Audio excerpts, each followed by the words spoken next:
1000 गोदान का फल देती ही आमल की एकादशी। अत फाल्गुन शुक्ल एकादशी व्रत कथा। मंदाता बोले कि हे वशिष्ठ जी, यदि आप मुझ पर कृपा करें तो ऐसी किसी व्रत की कथा कहिए जिससे मेरा कल्याण हो।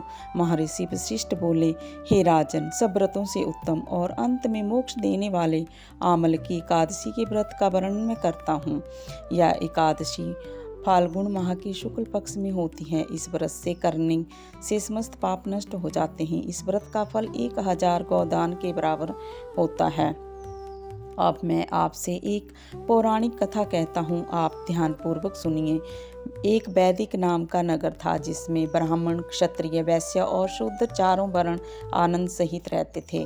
उस नगर में सदैव वेद ध्वनि गूंजा करती थी तथा पापी, दुराचारी तथा नास्तिक उस नगर में कोई नहीं था।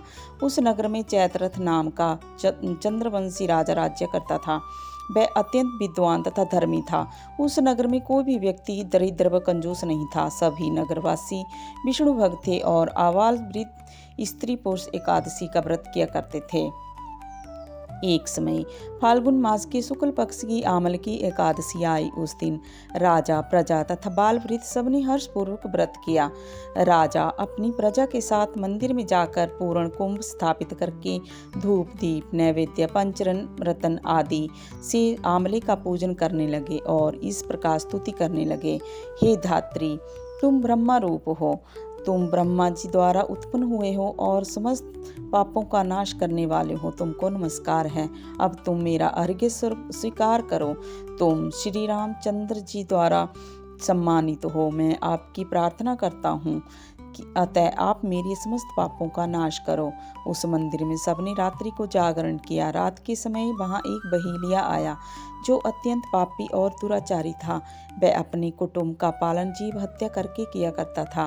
भूख और प्यास से अत्यंत व्याकुल वह बहेलिया इस जागरण को देखने के लिए मंदिर के एक कोने में बैठ गया और विष्णु भगवान द्वारा एकादशी महात्म्य की कथा सुनने लगा। इस प्रकार अन्य मनुष्यों की भांति उसने भी सारी रात जागरण में बिता दी। प्रातः काल होते ही सब लोग अपने अपने घर चले गए तो बहेलिया भी अपने घर चला गया। घर जाकर उसने भोजन किया। कुछ समय बीतने के पश्चात उस बहेलिये की मृत्यु हो गई। मगर उस आमल की एकादशी के व्रत तथा जागरण से उसने राजा विदुरथ के घर जन्म लिया और उसका नाम वसुरथ रखा गया। युवा होने पर वह चतुरंगनी सेना के सहित तथा धन धान्य से युक्त होकर 10,000 ग्रामों का पालन करने लगा। वह तेज में सूर्य के समान, कांति में चंद्रमा के समान, वीरता में भगवान विष्णु के समान और क्षमा में पृथ्वी के समान था। वह अत्यंत धार्मिक, सत्यवादी, कर्मवीर और विष्णु भक्त था। वह प्रजा का समान भाव से पालन करता था। दान देना उसका नित्य कर्तव्य था। एक दिन राजा शिकार खेलने के लिए गया। दैवयोग से वह मार्ग भूल गया और दिशा ज्ञान न होने के कारण उसी वन में एक वृक्ष के नीचे सो गया। थोड़ी देर बाद पहाड़ी मलेच्छ वहां आ गए और राजा को अकेला देखकर मारो मारो शब्द करते हुए राजा की ओर दौड़े।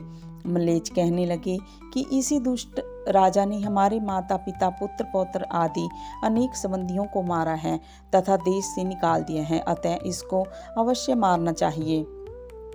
ऐसा कहकर वे मलेच्छ उस राजा को मारने दौड़े और अनेक प्रकार के अस्त्र शस्त्र उसके ऊपर फेंके।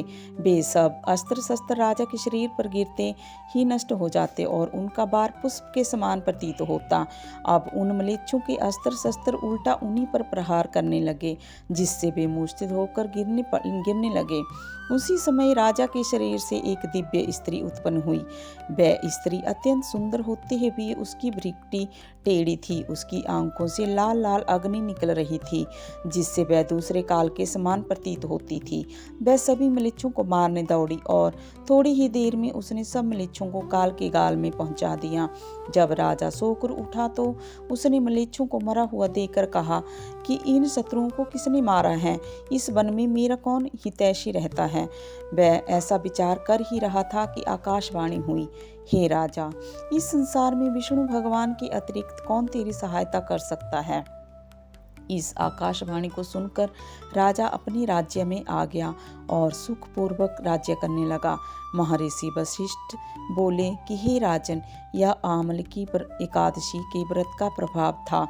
जो मनुष्य इस आमलकी एकादशी का व्रत करते हैं वे प्रत्येक कार्य में सफल होते हैं और अंत में विष्णु